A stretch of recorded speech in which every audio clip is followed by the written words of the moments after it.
Top of the market is impossible to guess. Number one, timing is useless.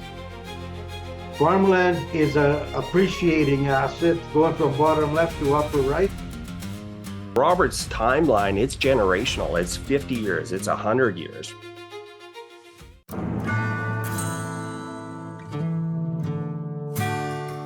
Dan, I have a question for Tim and Robert, because they have a really good perspective on this.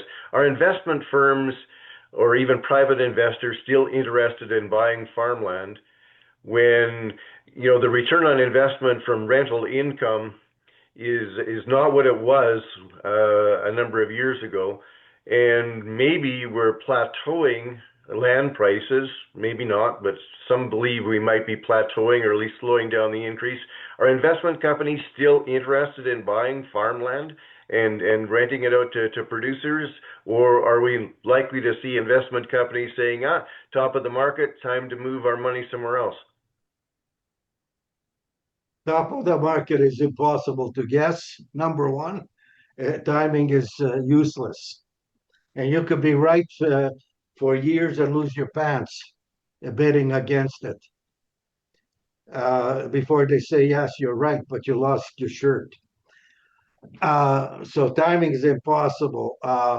Yes, there's a lot of institution money that's looking to get into farmland for different reasons. And now the commercial real estate is a dog's breakfast and blood in the streets right now for commercial real estate. That all around the world. It doesn't. I don't mean just Canada, Toronto, Vancouver, and all the major markets and U.S. I mean all around the world, including China. But they are interested in some. See, every investor has a different goal. It's not just goal of you have to look at the economies, different geopolitical issues, and so on. Some have a goal. They want to take their money from someplace. Now, I've seen this in commercial real estate, not in land, because in land you have to be a Canadian citizen to own it. But I've seen where they just wanted to park their money in, let's say, commercial real estate, and they didn't really care about the return.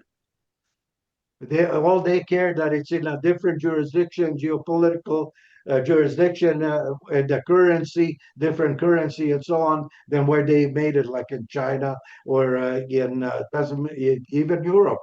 Europeans are doing the same thing. So it's not always just pure bottom line. Like I have to depend on that strictly. That's my game.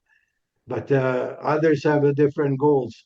And yes, the institutions are very interested in farmland, even with its low cap rate.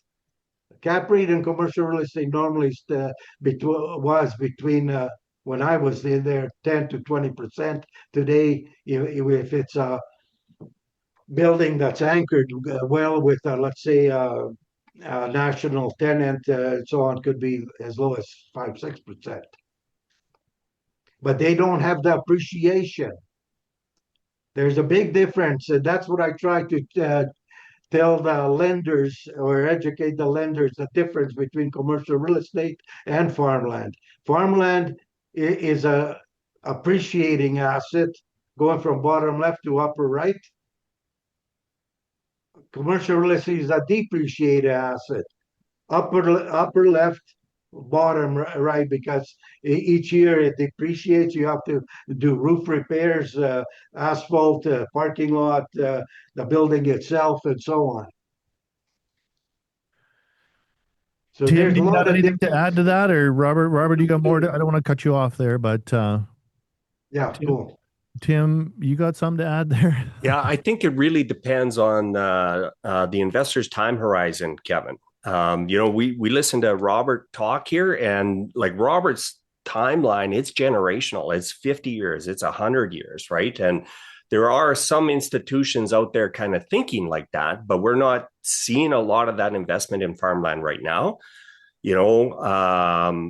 Most of the farmland investment funds out there or whatever, they've got like a 7-10 year time horizon, right? And so they're looking out 7 to 10 years They do a cap rate right now at 2.5%. You know, is land going to keep going up 8% per year? You know, that because that was a big part of that model. There's uncertainty around that. And so we haven't seen as many investors buying land as we once did anyways. And I think it really just depends on what their individual time frame is. By what rate is the change of investor interest in the farmland, Tim? Would you quantify it?